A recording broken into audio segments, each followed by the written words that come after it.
Antes del seminario Páginas de Nietzsche de la Escuela de Pensamiento Crítico Maestros de la Sospecha.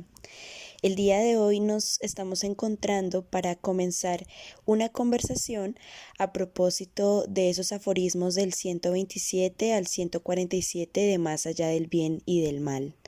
Pero antes de comenzar a abordar los temas que propone Nietzsche en estos aforismos, me gustaría referirme a algunos temas que ustedes mencionaron en los comentarios a propósito de los aforismos que leímos en el periodo de lectura pasado.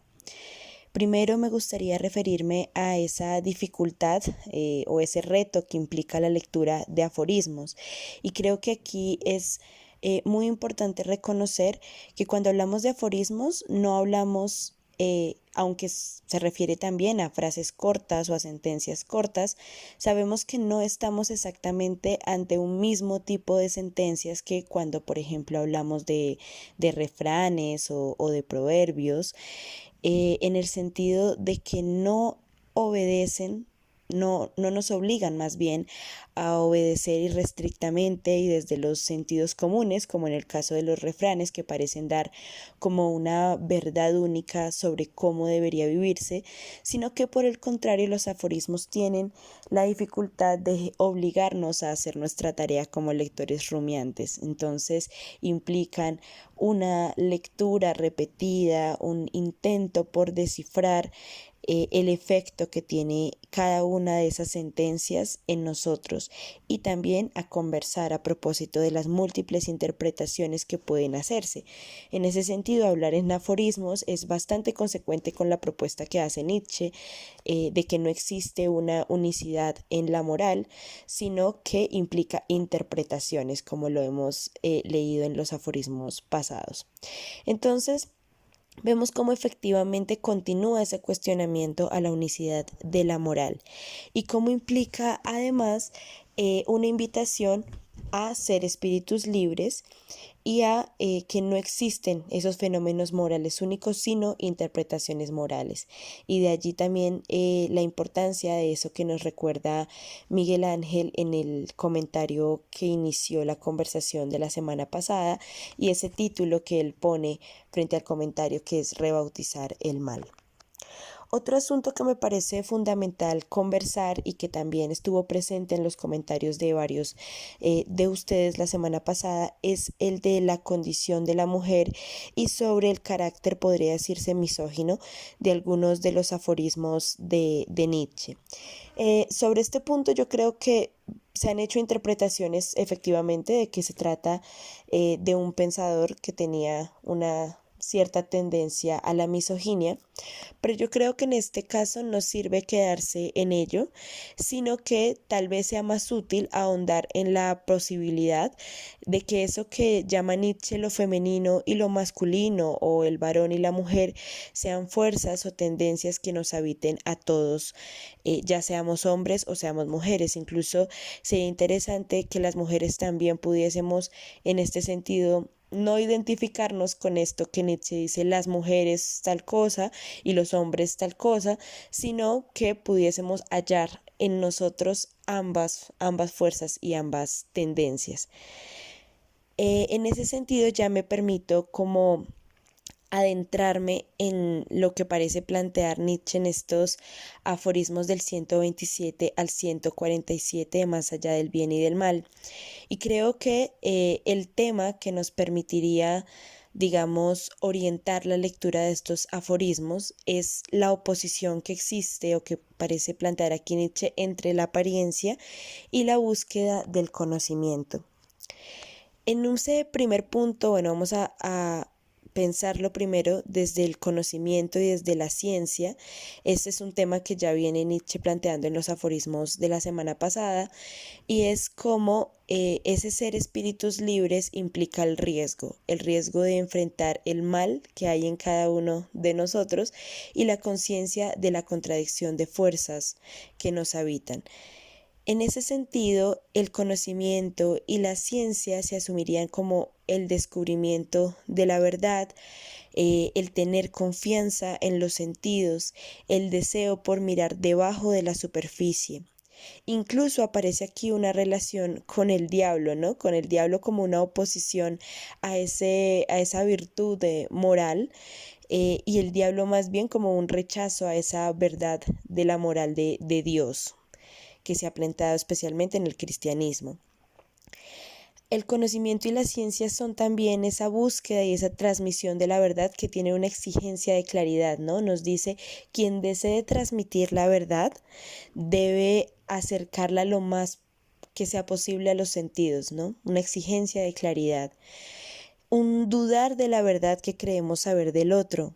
Además, asumir a ese otro como una extensión de nosotros mismos y de nuestro ideal impediría, en este caso para Nietzsche, ese acercamiento a la verdad. Entonces es también una pregunta en términos también políticos, ¿no? ¿Cómo nos relacionamos con el otro y cómo el otro debe asumirse como otro efectivamente y no como extensión de nosotros mismos? El conocimiento y la ciencia también como la búsqueda o el intento por encontrar el camino al propio ideal. Y acá de nuevo aparece el otro, que creo que es algo que está muy presente en estos aforismos, y es el otro también como un camino para el descubrimiento a la verdad, y como la conversación aparece aquí como un medio para ese descubrimiento y para una construcción de una verdad propia. A todo eso que acabo de mencionar, que está referido al conocimiento y a la ciencia, Nietzsche en estos aforismos parece oponerle la apariencia. Entonces nos habla del pudor, que suele ponerlo en lo femenino, al pudor como ese cubrir de adornos, y adornos también como formas de escondites, al pudor que también menciona cuando habla de esta frase que a él le parece muy impúdica, ¿no? De que el alma envuelve al cuerpo. Entonces, ese deseo de recubrir el cuerpo, los sentidos, por cosas que pareciesen más sublimes o que pareciesen más dignas, más moralmente correctas también. En esta apariencia también cuestiona los talentos como aquello que ocultan la verdadera capacidad y que por tanto también ocultan la verdad de cada individuo, de cada sujeto. Menciona el fariseísmo que tiene como condición ese ser bueno, ¿no? Que en el cristianismo parece tomarse como un término de lo negativo, pero que aquí Nietzsche destaca su verdad más originaria, o su concepto o su definición más originaria, que es esa condición de ser bueno, esa pureza en apariencia. Y aquí también nos recuerda otro origen de la moral. Parece aquí descubrir otro origen de la moral, que es ese deseo por cubrir de dificultad aquello que en realidad nos resulta fácil, pero que queremos mostrarle a los demás que es algo muy difícil. En todo este asunto de la apariencia, Nietzsche habla en términos de lo femenino, y de lo femenino como aquello que es más proclive a la apariencia, a ese adorno y a ese esconder lo más profundo. Entonces aquí parece Nietzsche establecer una oposición entre la mujer y la búsqueda de la profundidad. Frente a esta oposición, me parece que resulta relevante preguntarnos si es esa la invitación que me gustaría hacer en la lectura que hagamos de estos aforismos, y es primero cómo entender esa invitación que nos hace Nietzsche a hacer frente a la tendencia a rehuir de la verdad más propia de cada uno por medio del recubrimiento de la apariencia en nuestras vidas. Cómo cada uno de nosotros puede identificar que hace recubrimientos de su verdad por medio de apariencias, de embellecimientos, de adornos, de escondites. Y una segunda pregunta, ¿qué implica para nosotros desde nuestra cotidianidad la búsqueda de conocimiento y de la verdad? ¿Cómo lo hace cada uno desde su propia existencia? ¿Cuál es el esfuerzo que hace también por quitar el adorno y tratar de ir en la búsqueda del conocimiento y de la verdad?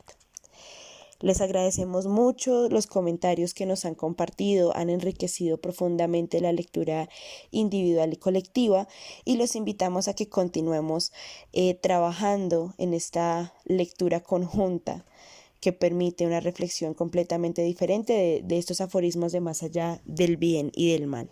Un abrazo para todos y les deseamos un excelente día.